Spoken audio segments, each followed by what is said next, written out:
할렐루야. 주의 은혜와 사랑하심이 오늘도 예배 나온 여러분 가운데 있길 주의 이름으로 축원합니다. 지난 시간에 어떤 아동부 학생의 이야기를 들으면서 제가 참 어찌해야 될지 몰라 참 어이없는 웃음을 진 이야기를 제가 들었습니다. 초등학생 학생입니다. 아동부 예배를 드리고 있는 학생인데 평소에 다른 데는 잘 다니는데 아무 소리 하지 않지만 교회 가는 것만큼은 오히려 가지 말라고 하는 이야기를 제가 듣고 참 어떻게 이것을 바라보아야 할지를 심각하게 생각해 봤습니다. 정말 모이게 패하는 악한 자들의 습관이 이 시대에 점점 교회 공동체 안에 있었을 때 여러분 깨어서 분별하실 수 있길 바랍니다. 하나님이 우리의 삶을 지키시지 아니하신다면 어찌 우리들의 인생, 우리들의 삶을 지켜줄 수 있으며 여러분의 자녀들도 마찬가지 아닐까요? 우리가 하나님의 은혜 가운데 하나님의 도우심과 보호하심 속에서 이번 어려운 환경 속에서도 믿음으로 승리하며 나갈 수 있는 최소한 우리 율전의 신앙 공동체가 되길 주님으로 축원합니다. 물론 믿지 않는 자들이나 또 믿음이 부족한 자들이나 또 부정적인 사람들은 의심의 눈이나 아니면 또 다른 시선으로 교회를 볼 수 있을 것입니다. 두고 보자, 무슨 일이 생기길 기대하면서 바라보는 사람도 있습니다. 그러나 그 어떤 환경과 상황 속에서도 믿음의 자녀들, 그 믿음을 지키기 위해서 최소한 우리 하나님의 거룩한 자녀들은 최소한 그런 영적 싸움에 승리는 해야 되지는 않을까 하면서 여전히 믿음으로 승리하는 예배자의 승리가 될 수 있는 여러분 되어지길 부탁드립니다. 자, 오늘 누가복음 15장의 말씀을 살펴볼 때 누가복음의 15장에는 세 가지 비유를 설명하고 있습니다. 그 비유의 설명의 내용은 잃어버린 것에 대한 이야기를 하고 있죠. 첫 번째 비유의 이야기하는 것은 잃어버린 양에 대한 비유를 하고 있으며 두 번째 비유의 이야기는 드라크마를 잃어버린 그런 비유를 설명하고 있습니다. 세 번째는 잃어버린 아들에 대한 이야기를 오늘 본문을 통해서 이야기를 하고 있습니다. 특별히 우리가 잃어버린 이 탕자의 이야기는 너무나 익숙한 본문의 말씀이기도 합니다. 그렇기 때문에 너무 익숙하다 보니 너무 쉽게 접근하여 오히려 이 본문에 말씀하시고자 하는 중요한 메시지를 순간순간 잊어버릴 때가 얼마나 많은지 모릅니다. 하나님의 말씀을 매일 듣고 매일 묵상하다 보면 날마다 듣는 말씀인데도 불구하고 우리들의 심령이 항상 새롭단다면 그 매일같이 들려주는 그 말씀이 새롭게 들려질 뿐만 아니라 새로운 역사를 경험하게 될 줄 믿습니다. 어찌 보면 우리의 마음의 심령이 옥토와 같은 심령이 되었을 때에 매일같이 들려주는 그 말씀이 우리에게 놀라운 생명의 양식이 되어지고 그 생명의 양식을 통해서 아름다운 열매를 맺는 그런 놀라운 축복의 자리가 될 줄 믿습니다. 자, 그렇다면 오늘 본문을 통해서 이 비유의 배경을 살펴보려고 합니다. 예수님께서 말씀을 전하실 때에 예수님의 말씀을 듣는 수많은 무리들이 모이게 되어집니다. 예수님의 말씀을 듣는 수많은 무리들 가운데 양극단의 모습이 성경 속에 등장하고 있죠. 어떤 극단적 모습을 소개하고 있냐면 예수님의 말씀을 듣기 위하여 나온 자들 중에는 오늘 본문에 기록되어 있는 것처럼 세리와 또 뿐만 아니라 죄인들이 주님 앞에 말씀에 나온 사례 있는가 하면 오늘 1절에 이야기를 하고 있습니다. 바리새인과 서기관들이 예수님의 말씀을 듣는 그 자리에 있다는 것을 성경 본문을 통해서 시작하고 있는 것을 볼 수가 있습니다. 예수님의 말씀을 듣는 가운데 죄인들뿐만 아니라 바리새인, 그것은 오늘 이 시대에도 동일하게 느껴지는 것은 아닐까 생각해 봅니다. 같은 하나님의 말씀을 듣는 공동체 안에서도 죄인들이 있는 자리에 있는가 하면 정반대의 경우 본인이 그야말로 의롭다고 생각하는 두 부의 부류는 아마 시대와 상관없이 동일하게 오늘 이 시대에도 역사하고 있는 말씀이 아닐까 생각을 해봅니다. 자, 그런데 문제는 뭐냐면 15장 2절의 말씀에 보니 바리새인과 서기관들이 예수님의 말씀을 듣고 있고 함께 교제를 하고 있는 죄인들의 모습을 보며 그들은 수군거렸습니다. 뭐라고 수군거리고 있을까? 어찌하여 예수는 바로 죄인들과 함께 식사하며 교제를 나누고 있느냐라는 것에 대한 그런 의심스러움과 또한 부정적인 모습을 가지고 오늘 본문을 통해서 이야기를 하고 있습니다. 그러므로 이 본문을 통해서 이야기하고 있던 이 중요한 메시지는 예수님께서 죄인들, 세리라고 이야기하고 수 있는 당시 유대인들의 관점에서 볼 수 있는 이 부정적인 사람들, 그러한 죄인들이 주님 앞에 돌아왔었을 때에 이 비유를 통해서 하나님의 마음이 어떠한 것인가, 또 말씀을 전하는 예수님의 마음이 어떠한 것인가를 소개하고 싶은 것이 오늘 15장 전체의 이야기이기도 합니다. 여기에 비유에 등장하고 있는 양이나 드라크마나 잃어버린 아들의 비유를 통해서 어찌 보면 잃어버린 양 또는 드라크마, 잃어버린 돌아왔던 그 탕자의 이야기가 아니라 이들을 찾고 이들을 기다리시는 그 주인, 즉 하나님의 마음을 이 본문을 통해서 이야기를 하고 있는 것이겠죠. 양과 드라크마를 찾으시는 앞부분의 비유와 달리 잃어버린 아들에 대한 비유는 오히려 기다리시는 아버지 하나님에 대한 이야기를 성경을 통해서 소개를 하고 있습니다. 하나님은 때에 따라서는 우리를 찾으시기 위하여 수고하시는가 하면 때에 따라서는 돌아올 것을 기다리며 기대하시는 그 하나님의 아버지의 마음을 성경을 통해서 이야기를 하고 있는 것이겠죠. 집을 떠난 날로부터 돌아오는 날까지 단 한 번도 잊지 아니하시고 애타는 마음으로 기다리는 그 아버지의 마음을 오늘 성경을 통해서 소개를 하고 있는 것입니다. 그리고 마침내 그 기다렸던 그 아버지가 혼내시기 위해서 기다리셨던 것이 아니라 오히려 은혜를 베푸시고 그리고 위로를 하셨으며 더 나아가서 그들과 함께 기쁨의 자리를 만들어 주셨던 분이 바로 하나님 아버지라는 것을 오늘 성경을 통해서 소개를 하고 있는 것입니다. 사랑하는 성도 여러분, 오늘도 우리와 함께 하신 그 주님은 여전히 허물 많은 우리들을 기다리시고 또 우리를 기다리고 우리를 만져해 주시는 그 하나님 아버지께서는 언제나 우리에게 기쁨과 위로와 소망을 주는 하나님이라는 사실은 절대로 잊지 않고 나올 수 있는 저와 여러분 되어지기를 부탁드립니다. 자, 그렇다면 오늘 본문을 통해서 몇 가지 주의해야 될 사항, 주목해야 될 사항들이 있습니다. 그건 뭐냐면 이 본문에 소개하고 있는 집 떠난 아들은 과연 어떤 문제가 있었을까? 어떤 문제가 있었기에 그는 아버지 곁을 떠나게 되었으며 또한 아버지 곁을 떠남으로 인하여 그 엄청난 대가를 지불하게 되었을까? 그것은 어찌 보면 우리들의 신앙도 마찬가지 아닐까 생각을 해봅니다. 이 집을 떠났던 둘째 아들의 모습이 어찌 보면 매일같이 우리가 주님 안에 살아야 될 믿음의 자녀들이 하나님의 형상으로 지음받은 저와 여러분이 하나님의 곁을 멀리 떠나고 있는 것은 비단 몸뿐만 아니라 마음이 떠나고 있는 우리들의 모습 속에서도 발견되어지고 있는 것은 아닐까요? 자, 오늘 본문을 통해서 이 집을 떠났던 둘째 아들에게 있어서 이 문제점을 첫 번째 볼 수 있는 건 뭐냐면 그것은 바로 조급함이라는 거예요. 과연 그에게 어떤 조급함이 있었을까? 이 조급함이라는 것은 약속을 받았습니다. 그 약속을 받았는데 그 약속을 기다리지 못하는 그러한 상태의 마음을 말하고 있어요. 어찌 보면 또 한편으로는 인내하지 못하는 그런 모습을 성경은 소개하고 있습니다. 결국 이 조급함은 어찌 보면 우리가 가지고 있는 이 죄의 뿌리가 되었으며 시작이 되었다는 것을 오늘 성경을 통해서 소개를 하고 있죠. 이 조급함은 사실 우리 한국의 문화 속에서도 굉장히 밀접하게 다가옵니다. 왜요? 외국 사람들도 한국 사람을 보면 다른 말은 잘 못하겠지만 반드시 쓰는 말이 있어요. 빨리. 아주 굉장히 익숙하게 들려요. 빨리 오세요 라고 한다든가 하여튼 뭐든지 빨리라는 것에 대하여 한국 사람이 가지고 있는 그런 대표적인 표현이 바로 이 표현이 아닐까. 그런데 여러분, 이 빨리라는 것과 조급함은 차이가 있다는 것을 먼저 기억하시길 바랍니다. 빨리 하는 것이 잘못됐다는 것이 아닙니다.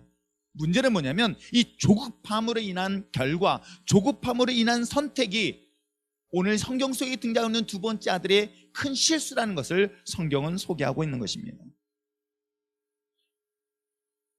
이 조급함이라는 것들 중에 특징들이 뭘까 생각해 봤더니 저는 육신의 게으름뿐만 아니라 생각의 게으름도 이 조급함에서부터 출발하고 있음을 볼 수가 있습니다. 행동의 게으름도 있습니다. 그러나 생각을 게으르게 하는 사람들이 가지고 있는 특징 중에 하나가 이 조급함이라는 것이 함께 병행하고 있다는 것이에요. 왜? 깊이 생각하지 않는 것입니다. 오래 생각하지 않습니다. 오래 생각하지 않냐고 깊이 생각하지 않은 그 생각의 부족함이, 이 게으름이 결국 내 행동은 무엇을 선택하게 되어지면 조급함이라는 그 결과의 선택을 하게 되어지는 것이겠죠. 어찌 보면 오랫동안 기다리며 생각하고 계획하고 준비해야 되는 것이 오히려 삭제된 채에 오히려 행동을 신속하게 하고 또 행동을 빨리 하는 것, 바로 그것이 조급함이 가지고 있는 특징이기도 합니다. 그렇기 때문에 어찌 보면 우리가 또 오랫동안 생각하고 계획하고 준비한 것을 가지고 행동으로 옮길 때는 빨리 하는 것, 이것은 굉장히 긍정적이고 좋은 것입니다. 이것은 제가 한국 사람만이 가지고 있는 이 시대에, 이 전 세계에서 이 한국이란 조그만 땅덩어리에 지하자원이라고는 전혀 없는 대한민국 안에서 세계 경제 10위 안에 들 수 있었던 배경이 바로 이 배경이라는 거예요. 세상 사람들이 볼 때는, 세상의 여러 민족들이 한국을 볼 때는 빨리빨리 하기 때문에 나쁜 거라고 생각하지만, 그 빨리빨리 행동하기 위하여 이미 오랫동안 생각하고 고민하고 계획하고 있는 것들이 놀랍게도 한국의 정서 속에 숨어져 있다는 것을 발견하게 되어지는 거예요. 그런데 이 조급함은 어떤 것인지 아십니까? 이 생각이라는 것이 축소된 거예요. 깊이 생각하는 것들을 게으름으로 바꿔버린 거예요. 깊이 생각하지 않는다는 것이겠죠. 그것이 어찌 보면 오늘 이 시대에 살고 있는 오늘 우리들의 모습 속에서도 충분히 발견되어지지는 않을까요? 이 조급함의 결정은 참담한 결과를 초래한다는 것 또한 우리는 성경뿐만 아니라 우리들의 삶 속에서도 충분히 보여주고 있는 대목이기도 합니다. 그래서 저는 죄라는 것은 어떤 결과에 대한 것임이기 전에 생각에 대한 게으름, 그리고 그 게으름을 인하여 만들어지는 이 조급함이 바로 이 성경 속에 등장하고 있는 둘째 아들의 잘못, 실수라고 성경을 소개할 수 있습니다. 한번 그 근거를 볼까요? 자, 한번 11절 말씀을 보겠습니다. 자, 11절과 12절의 말씀을 함께 다시 한번 읽어보시기를 바랍니다. 읽겠습니다. 시작.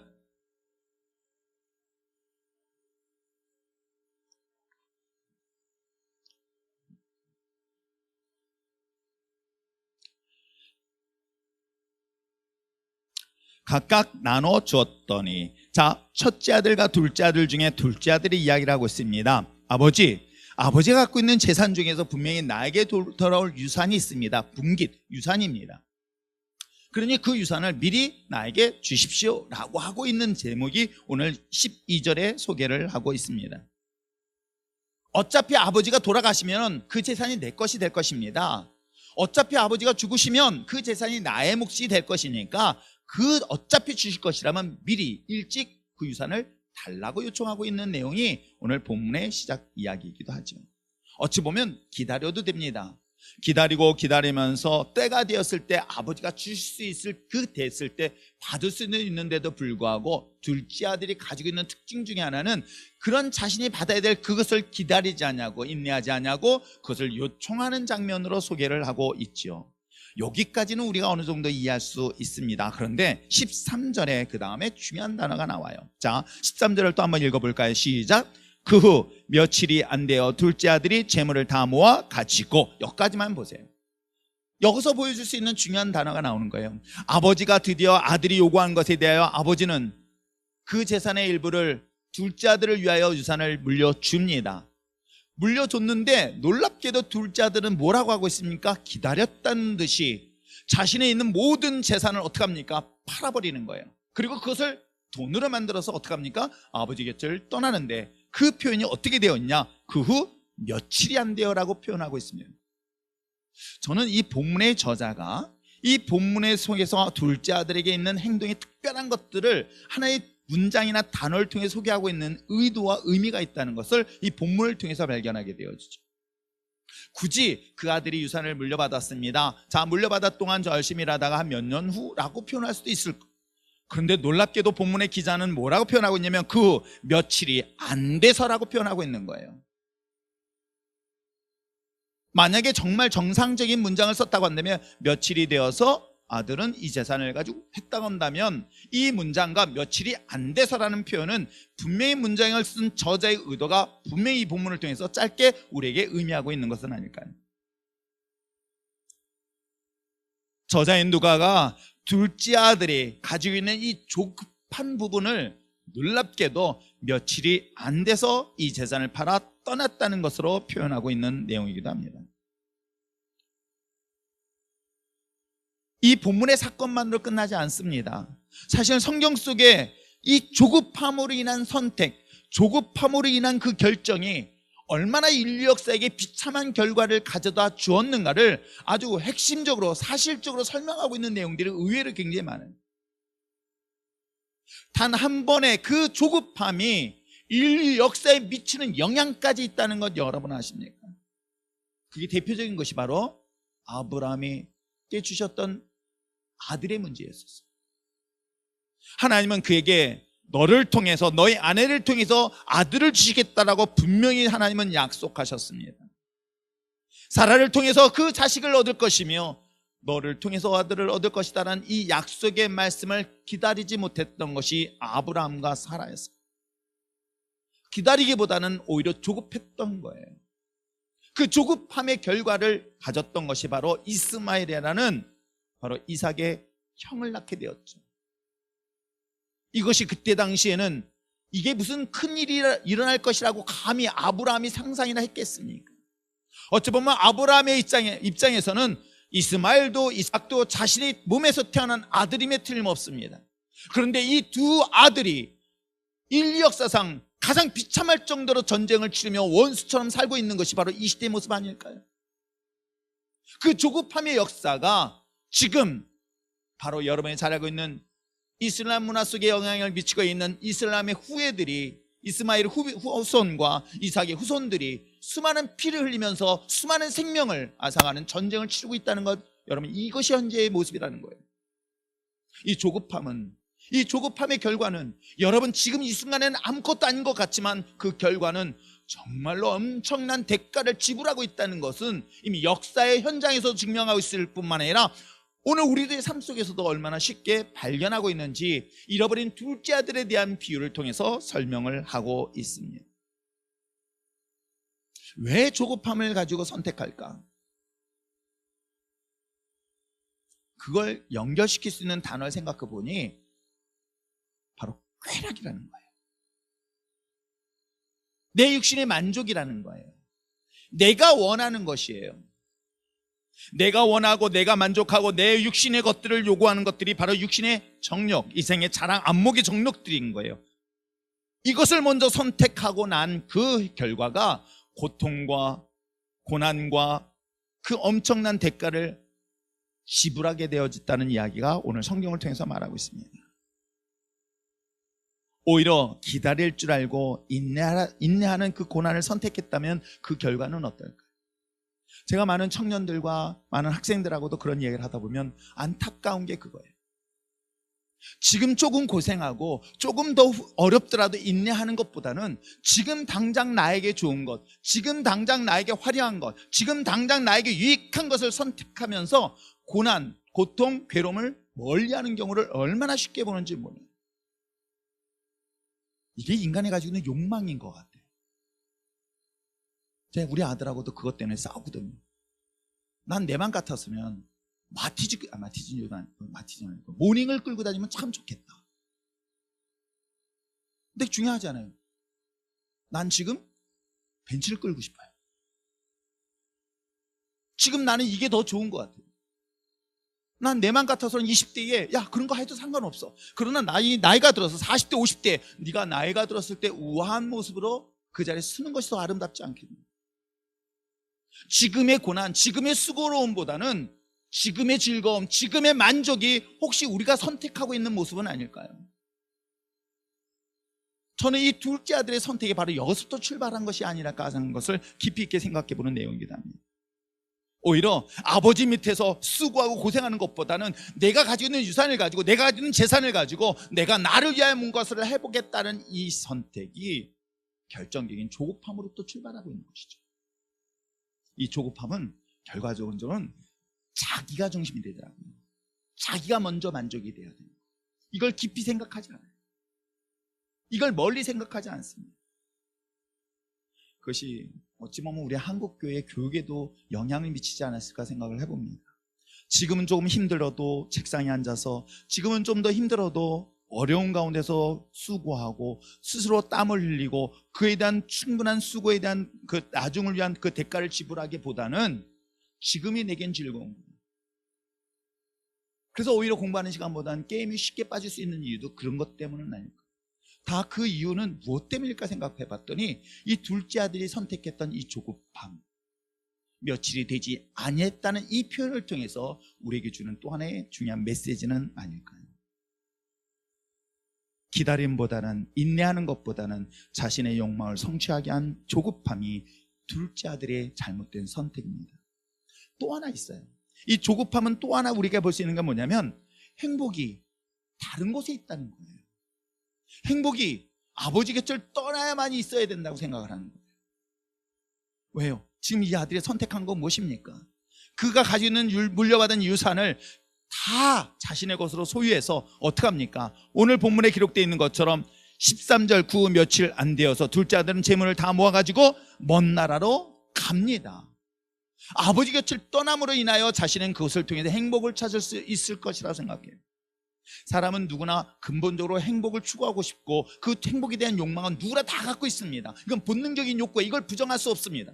그런데 이것은 어디서 얻느냐는 것은 분명 다르다는 얘기를 얘기하고 있는 거예요.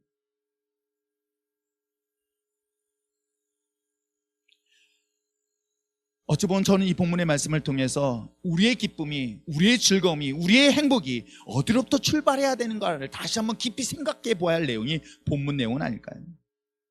물론 당장 세상에 나가면 즐거움이 있습니다. 왜? 둘째 아들이 가지고 있는 재산을 가지고 세상 속에 나갔습니다. 얼마나 행복했습니까? 얼마나 즐거웠겠습니까? 자신이 가지고 있는 돈을 가지고 많은 친구들과 어울리면서 즐거운 시간을 보냈을 것입니다. 그 순간은 행복했을 것입니다. 그 순간은 만족했을 것이에요. 그 순간의 행복은 영원할 거라고 아마 그는 생각했을 것이에요. 근데 성경은 또 이야기를 하고 있어요. 근데 사실은 이렇게 얘기해도 막상 본인이 그 상황에 가기 전까지는 사실 참 안 받아들여요. 이걸 좀 더 일찍 받아들이고 깨닫고, 그래서 여기 근본이 여기서부터 출발한다면, 즉 아버지로부터 출발한다면 역사는 어떻게 될까? 교회를 떠남으로 인하여 그 자유함이 그것이 마치 행복으로 엮여지고 있는 것은 아닐까요? 아버지 곁을 떠나는 것이 곧 자유고 그것이 곧 행복이라고 생각했던 것 또한 이 둘째 아들의 선택은 아니었을까?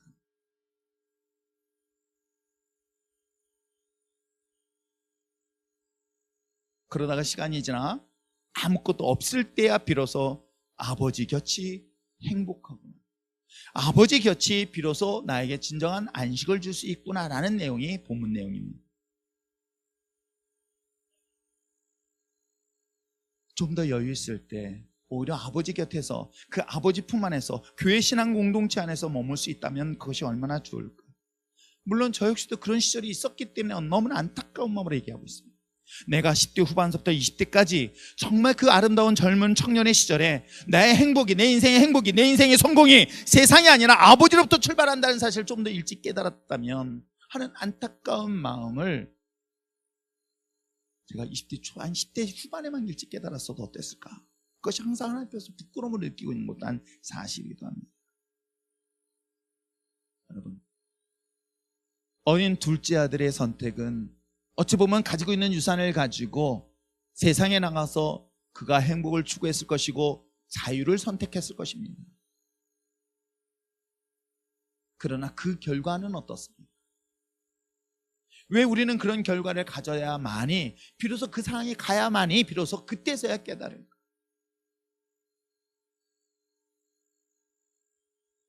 가끔은 아이들의 교육상 뜨거운 난로에 손을 살짝 대게 할 때가 있어요.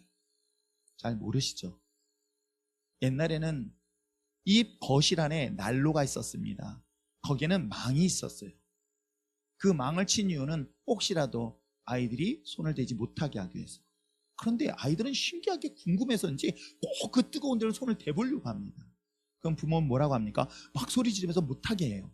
근데 저는 그렇게 하지 않습니다. 자, 그래? 만지고 싶니? 손 줘봐. 그래가지고 손을 한번 살짝 대봐요. 그러면 애는 저를 죽어랑 비할 정도로 소리 지르면서 고함을 지르죠. 왜요? 이 할아버지가, 이 아버지가 미쳤나? 이 엄청난 뜨거운 곳에 손을 대게 하고 그 다음부터 어떻게 하는 줄 아십니까? 절대로 손을 안 대더라고요. 한편은 우리가 그 정도의 상황까지 가야만이 그걸 깨달아야 될까? 그런데 사실은 아버지 입장에서는, 목회자 입장에서는, 아니 하나님의 아버지 입장에서도 그걸 선택하길 원하시지는 않으시는 분이 아버지라는 걸 여러분 아세요? 그 결과로 인하여 그는 참담한 삶을 살게 됩니다. 어찌 보면 이 조급함과 자신이 착각했던 그 방종이 어찌 보면 그 아버지의 풍성함을 떠나 돼지 쥐엄 열매 먹어야 될 지경이까지 이르게 된 그 사실을 성경은 소개하고 있습니다. 저도 목회하다 보면 힘들고 어려울 때 주님 앞에 있다 조금 더 여유면은 즐거움을 어디서 찾냐면 밖에서 찾고 있는 경우를 정말 많이. 내가 주님의 품 안에 있었을 때 기쁨, 주님의 품 안에 있었을 때 행복, 주님의 품 안에 있을 때 진정한 자유함이 이제는 어느 정도 여유가 생기고 나니 이것이 오히려 나에게 부담스러워하고 제재를 느낀다는 생각을 하는 경우가 얼마나 많이 있는지 몰라요. 이것이 비단 둘째 아들 탕자의 이야기 아닌 교회 안에 탕자의 우리들의 모습 속에서도 동일하게 비춰지고 있다는 것을 다시 한번 이 본문을 통해서 발견할 수 있길 부탁드립니다. 그럼에도 불구하고 둘째 아들을 끊임없이 기다리시는 그 아버지 하나님, 무엇 때문에 하나님은 우리를 그렇게 기다리시고 있을까를 이 본문을 통해 생각해 봤습니다. 그것이 주님의 십자가 은혜고 주님의 아버지의 깊은 사랑인 거예요. 그분을 어떻게 소개하고 있을까? 만약에 자신의 유산을 가지고 뻔히 앞으로 될 것도 알고 있는 그 아들을 아마 우리는 책망하지는 않을까? 꾸지람 내지는 매를 대지는 않을까? 그런데 놀랍게도 그 아버지의 모습은 전혀 뜻밖의 모습으로 우리에게 소개를 하고 있습니다. 저는 본문을 통해서 특별히 이 비유를 통해서 이야기하시고 싶었던 주 내용은 그럼에도 불구하고 하나님은 너희를 이렇게 기다리신다라는 것을 소개하고 있는 내용이 아닐까 생각해 보면서 이 본문을 보려 합니다. 첫째는 이 본문의 사건을 통해서 주님은 어떻게 우리를 기다리고 계실까? 언제나 변함없이 먼저 용서하시기 위하여 기다리신 분이 누구다? 하나님 아버지시다. 우리를 매를 대거나 책망하기 위하여 기다리시는 분이 아니라 여전히 끝까지 변함없이 한결같이 그 어떠한 허물과 죄를 다 무조건 용서하시는 그 하나님의 아버지라는 사실을 성경은 우리에게 소개를 하고 있습니다. 아마 대부분의 자신이 잘못하거나 자신의 허물이 있거나 자신이 큰 실수를 했으면 우리는 어떤 생각을 합니까? 그에 따른 징계, 그에 따른 책망, 이것이 사실 굉장히 부담스럽고 불편할 때가 있습니다. 이미 나도 지금 이 잘못된 선택, 즉 조급함으로 인한 선택으로 인하여 엄청난 대가를 지불하고 있고 그 지불을 인하여 난 고통을 받고 있습니다. 어쩌면 둘째 아들이 그런 것 아니겠습니까? 자신이 가지고 있는 많은 재산을 가지고 있을 때만 하더라도 행복했지만 이 재산이 다 탕진하고 났더니 자신을 따랐던 모든 친구들이 떠났습니다. 자신을 좋다고 했던 많은 사람들이 떠나고 이제는 자신을 어느 누구도 거들떠보지 아니한 가운데 이제는 굶주림의 상태까지 이르게 됩니다. 심지어는 돼지 쥐없는 열매를 먹고 싶어도 그것까지도 못 먹게 할 정도의 지경에 이르렀을 때 그는 이미 자신의 잘못된 선택으로 인한 징계를 받았습니다. 잘못된 선택을 인하여 그만한 대가를 지불받았습니다. 그런 가운데서 또한 아버지 앞에 돌아갔을 때 받을 책망, 그에 따른 훈계, 얼마나 불편하고 부담스러울까? 그것이 부담스럽고 그것이 두려워서 혹시 우리는 그것을 주저하여 하나님 앞에 다가오지 못할 때가 얼마나 많은지 모릅니다. 그런데 그 아버지는 뜻밖의 행동을 우리에게 보여주시고 있어요. 자, 18절과 19절 말씀 한번 보실까요? 자, 18절 말씀 읽겠습니다. 시작. 내가 일어나 아버지께 가서 이르기를 아버지, 내가 하늘과 아버지께 죄를 지었사오니 지금부터는 아버지의 아들이라 일컬음을 감당하지 못하겠나이다. 지금 무슨 얘기인지 아시겠죠? 지금 자신은 이런 마음을 가지고 돌아가는 거예요. 왜? 이젠 자신이 보니 아버지 앞에는 감히 아들이라는 이 소리를 들을 수가 없고 나는 이미 하늘과 또한 아버지 앞에 큰 잘못을 했으니 어떤 잘못을 했는지는 이미 그가 알고 있는 거예요. 돌아왔을 때 이제는 자신이 가지고 있는 모든 권한 또한 지위 또한 신분 이 모든 것들을 내려놓고 당신의 종이 되겠습니다라는 마음을 가지고 돌아옵니다. 그 돌아오고 난 다음에 그에게 어떤 일이 일어났는가 한번 보시길 바랍니다. 자, 20절 말씀 한번 읽어보시길 바랍니다. 20절 21절 읽어보시길 바랍니다. 시작. 이에 일어나서 아버지께 돌아가니라 아직도 거리가 먼데 아버지가 그를 보고 측은히 여겨 달려가 목을 안고 입을 맞추니 아들이 이르되 아버지, 내가 하늘과 아버지께 죄를 지었사오니 지금부터는 아버지의 아들이라 일컬음을 감당하지 못하겠나이다 라고 하는 거예요. 그가 생각하고 그가 준비했던 멘트를 아버지 앞에 그대로 이야기를 합니다. 그랬더니 그 다음에 뭐라고 합니까? 못하겠다 하나, 그 다음에 아버지의 뭐요? 그 다음에는 아버지가 아무 소리 안 하세요. 너가 뭘 잘못했니라고 책망하지 않으세요. 그냥 아버지는 그를 품어주세요. 그게 아버지예요. 그게 하나님이라는 거예요. 그게 주님의 십자가의 사랑을 우리에게 소개하고 있는 것입니다. 이미 용서하셨어요. 이미 아버지께서는 내 죄를 이미 용서하셨다는 사실을 이 성경을 통해서 우리에게 소개를 하고 있는 거예요. 예수님의 십자가, 이 예수님의 십자가는 이미 우리의 모든 죄를 용서하심에 대한 증거가 바로 예수님의 십자가입니다. 그런데 우리가 오해하고 있는 것이 있어요. 내가 예수님의 십자가를 믿으면 나를 용서할 것이다 라고 하는 생각이에요.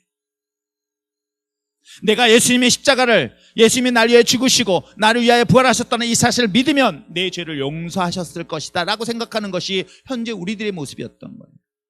그런데 사실은요,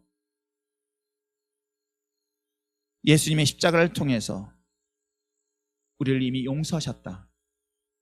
예수님의 십자가의 죽음을 통해서 우리의 모든 죄를 담당하셨다. 이게 은혜인 거예요. 그리고 그 사실을 믿는 거예요. 내가 예수님의 십자가 위에서 죽으셨다는 것을 믿으니까 그 결과가 용서가 아니라 예수님의 십자가의 죽음을 통해서 날 용서하셨습니다. 이미 용서하셨어요. 오늘 성경 속에 소개하고 있는 그 하나님이 바로 그와 같이 이야기를 하고 있는 거예요.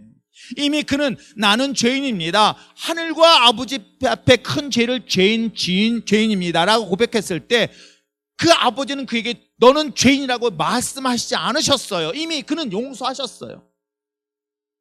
이미 용서받은 존재인 거예요. 이미 사랑받은 존재인 거예요. 이 사실을 성경은 우리에게 이야기합니다. 그러므로 예수님의 십자가는 이미 나를 용서하신 사실, 이미 나의 죄, 내 모든 죽어 마땅할 이 모든 죄를 주님께서 이미 용서하신 사건, 이건 은혜잖아요. 내가 뭘 해서가 아니야. 내가 뭘 해서 주님이 날 용서하신 게 아니란 말이에요.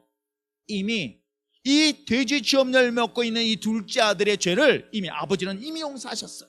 아니, 어찌 보면은 그가 자신의 아버지 앞에 유산을 물려달랄 것과 그 유산을 팔아서 그 조급함으로 인해 그 재산을 팔아 먼 타국으로 갈 때 이미 이것 또한 하나님께서 이미 용서하셨어요. 이 사실을 지금 소개하고 있는 거예요. 사랑하는 성도 여러분, 그것을 통해서 우리가 주님의 십자가 은혜를 더 깊이 경험하며 나갈 수 있는 저와 여러분 되시길 주님으로 축원합니다. 이 탕자의 비유를 통해서 여러분이 분명히 기억하실 것은 이미 하나님 아버지께서는 용서하셨다. 먼저 용서하셨다. 내가 죄를 잘못했습니다 고백했기 때문에 날 용서하신 것이 아니라 이미 이전에 다 용서하신 거예요.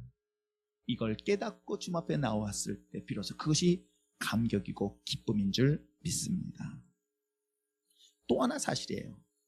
용서하신 것만이 아니에요. 이미 나를 오래전부터 용서하신 것만, 그걸 깨닫지 못했을 때 난 계속 죄책감에 살던 우리들, 그로 인해서 주님의 십자가를 통해서 이미 용서함을 받았다는 이 사실을 깨달았을 뿐만 아니라 용서한 것만은 끝나지 않았습니다. 놀랍게도 회복까지 시켜주시는 거예요.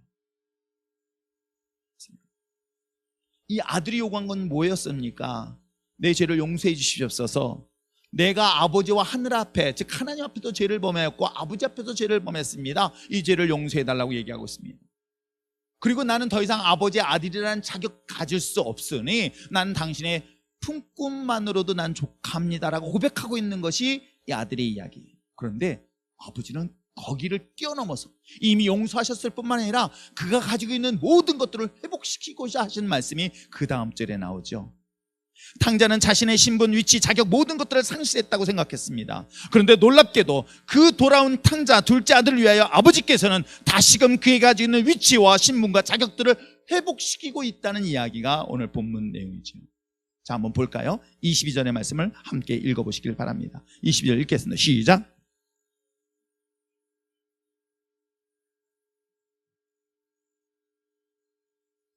그렇습니다. 그 아버지는 그 아들, 냄새나는 그 아들을 가슴에 품었습니다. 그리고 그 더러운 옷을 벗기고 새로운 옷을 입혀주십니다. 그리고 손가락에는 가락지를 끼워주시고요, 새로운 신발을 신게. 굳이 이거 하나하나의 의미를 생각해 본다면 그가 가지고 있는 의미가 어떤 의미인 줄 아십니까? 너는 더 이상 종이 아니야. 너는 추하고 더러운 돼지 쥐업 열매를 먹는 그런 추하고 추한 너의 모습이 아니라 너는 나의 아들과 같은 아름다운 모습의 옷을 입어도 무방하다라는 그런 신분의 옷을 입혀주는 거예요. 그의 손가락은 뭘 말하고 있는지 아십니까? 특별히 오늘날에는 인장, 즉 우리 인감도장을 대신하여 있는 것이 바로 도장입니다. 그가 가지고 있는 손가락이 가락지예요. 이 가락지에는 그 아버지가 가지고 있는 모든 것들을 결정할 수 있는 권한이 이 안에 있다는 거예요.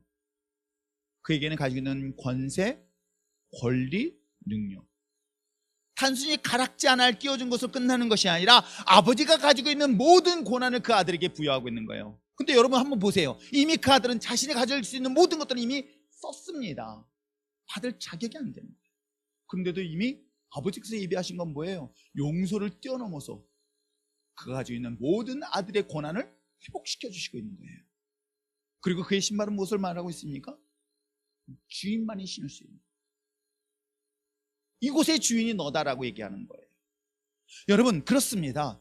주님의 십자가의 은혜는 단순히 우리의 죄를 용서한 것만으로 끝나는 것이 아니라 하나님의 형상 지음받은 저와 여러분을 다시금 하나님의 자녀로 회복시켰다는 놀라운 사실을 이 돌아온 둘째 아들의 비유를 통해서 소개를 하고 있는 것입니다.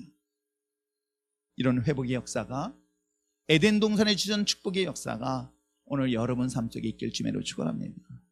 그러기에 세상을 우리가 왜 지배를 받습니까? 세상을 다스릴 수 있는 저와 여러분이어야 될 줄 믿습니다. 저도 뒤에서 욕 많이 얻어요. 저는 오래 살 것 같아요. 원래 옛날부터 욕 많이 얻어보면 오래 산다 그러는데 저도 그 중에 하나가 아닐까 생각합니다.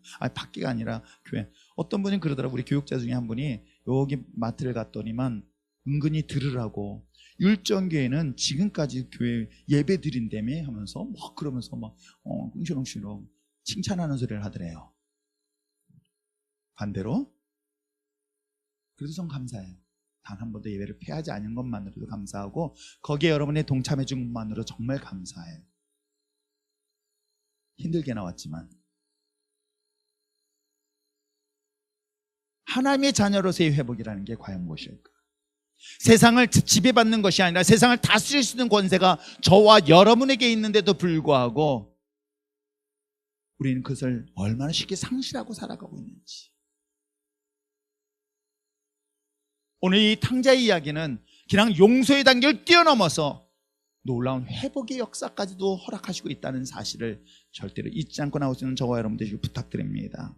마지막으로 볼 수 있는 것은 어떤 것일까요? 저는 그 다음 절에 볼 수 있는 내용이 나와요. 뭐예요? 자, 22절 이하에 23절 보시길 바랍니다. 23절 읽겠습니다. 시작. 그리고 살찐 송아지를 끌어다가 잡으라. 우리가 먹고 즐기자. 네 아들은 죽었다가 다시 살아났으며 내가 잃었다가 다시 얻었노라 하니 그들이 즐거워하더라. 잔치를 배설하고 있어요. 저는 이 내용을 보니까 기쁨인 거예요. 행복인 거예요. 여러분, 여러분의 진정한 행복과 여러분 진정한 기쁨은 다른 곳에 찾지 마십시오. 내가 주님 안에 있었을 때 진정한 그 안에서 기쁨이 있다는 걸 잊지 마시길 바랍니다. 내가 세상에 있는 걸 다 잃어버려도 주님 한 분만으로 족하다는 고백이 이런 그런 립서비스 하는 그런 이야기가 아닙니다. 내가 세상에 많은 것을 가지고 있어도 하나님을 잃어버린다는 것은 전부를 잃어버린 건 여러분 아십니까? 대답이 없는 거 보니까 잃어버리고 싶지 않은 것들이 더 많은 것 같습니다.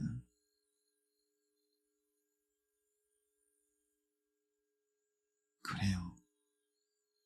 이것이 아무리 제가 여러분에게 설명한다 한들 아무 쓸모없는 밭에 있는 그 감춰진 보화를 발견하기 전에는 그것이 얼마나 가치 있는지를 알 수 있는 사람이 몇이나 될까요? 내가 하나님 앞에 예배드리는 것이 진정한 기쁨이고 즐거움이고 소망이라는 것을 잃어버린 다음에 깨달 여러분 되지 않길 부탁드립니다. 그래요. 세상의 즐거움은 잠시의 즐거움을 줄 수 있어요. 세상의 기쁨 얻을 수 있습니다. 그러나 여러분 아십니까? 그 기쁨이 나에게 영원하지 않다 보니 그보다 더 자극적인 기쁨을 찾고 있는 것이 오늘 우리들의 모습은 아닐까요? 그 목마름은 계속되어집니다. 그 목마름은 계속되어서 또 얻고 또 얻고 또 얻어도 여전히 그 만족할 수 없는 행복을 세상에서 찾을 때에 그것이 바로 사마리아 수가성의 비유의 여인을 통해서 소개하고 있는 것은 아닐까요? 오늘 성경은 이 사실을 말하고 있는 거예요. 진정 주님 안에서, 주님의 품 안에서 진리 안에서 진정한 기쁨과 자유를 얻는 우리 율제인 신앙 공동체가 되시길 주님으로 축원합니다. 내가 가지고 있는 것 가지고 잠시 행복을 위하여 찾은 것 같지만 그것은 오래가지 않습니다. 진정한 기쁨, 진정한 행복은 바로 주님 안에 있을 때 가능하다는 이 사실을 성경은 우리에게 계속해서 이야기하고 있다는 것 잊지 마시길 바랍니다. 이것을 미리 깨닫고 그것을 여러분이 소유한다면 어떨까요? 가장 황금기인 20대에 그걸 정말 하나님 앞에서 내가 어떤 모습을 드렸을까? 그렇다고 해서 제가 방탕하며 살진 않았습니다. 누구보다 성공을 향하여 정말 열심히 살아왔던 저였지만 그러나 하나님 없는 열심은 그것이 큰 의미가 없다는 것을 왜 주님께서 깨닫게 되었는지, 비록 그것이 내가 주님 앞에 나오는 이 자리가 좁은 길이고 좁은 문일 수도 있습니다. 그러나 그 좁은 문과 좁은 길 뒤에는 영원한 생명이 있다는 것을 잊지 마시길 주님으로 부탁드립니다. 하나님이 다스리는 나라에, 하나님이 통치하는 그 나라 안에 있을 때에 우리의 진정한 자유와 기쁨뿐만 아니라 회복의 역사가 일어나고 그걸 통해서 용서의 기쁨의 자유함을 누리는 놀라운 은혜를 경험하게 될 줄 믿습니다. 그리스도의 십자가의 은혜 안에 더 가까이 나갈 수 있는 저와 여러분 되어주길 부탁드립니다. 그것이 예배의 자리고 자신을 맡은 직분의 자리고 사명의 자리가 한다면 그것을 목숨같이 지키며 나갈 수 있는 저와 여러분 되길 부탁드립니다. 기도하겠습니다. 이 시간의 말씀을 생각하시면서 다시 한번 기도하길 원합니다. 이제 다시 한번 예배의 자리로 나오길 원합니다. 이제 자신의 편안함을 내려놓고 두려움으로부터 벗어나서 이제 주님 앞에 자신을 맡은 직분의 자리로 돌아서기를 원합니다. 모의를 패하는 악한 자들의 습관을 오늘 이 시대에 따르지 아니하고 오직 하나님의 말씀의 진리 앞에 쓸 수 있는 우리 율전의 신앙 공동체가 되게 하여 주시옵소서. 이제 어느덧 익숙해졌습니다. 모이는 것을 패하는 것에 익숙해져 가고 있는 이때에 아버지 하나님, 나의 기쁨이, 나의 소망이, 나의 회복이 하나님의 은혜 안에 있음을, 주님의 십자가 은혜 안에 있음을, 내 교회 공동체 안에 있음을 고백하게 하여 주시옵소서. 우리 다 같이 주님 앞에 다시 한번 기도하며 나가기를 원합니다. 기도하시겠습니다. 사랑이 많으신 하나님 아버지, 오늘도 십자가의 구속의 은혜 안에 거하게 하여 주시옵소서. 우리들의 십자가의 중심을 쓰게 하게 하시옵소서. 내 마음의 중심이 세상을 향하여 가기보다는 하나님을 향하여 가게 하게 하시고 주님의 십자가의 은혜 안에 거하게 하게 하시고 십자가의 능력 안에 거하게 하여 주셔서 아버지 하나님, 세상이 줄 수 없는 기쁨과 소망을 주님의 몸된 교회를 통해 성취될 수 있도록 은혜 베풀어 주시옵소서. 받은 은혜 감사하여 이 자리에 쓴 믿음의 자녀들, 저들의 삶을 받아주시고 저들의 삶을 흠양하여 주시고 저들의 삶을 통하여 주의 영광 나타나게 하여 주시옵소서. 복음의 능력과 권세가 주님 부르신 날까지 영원히 있기를 원하며 기도합니다. 주님 도와주시옵소서. 주님의 놀라운 은혜와 축복 가운데 거하게 하여 주시옵소서. 감사드리며 축복하며 모든 말씀 예수님의 이름으로 기도합나이다. 아멘.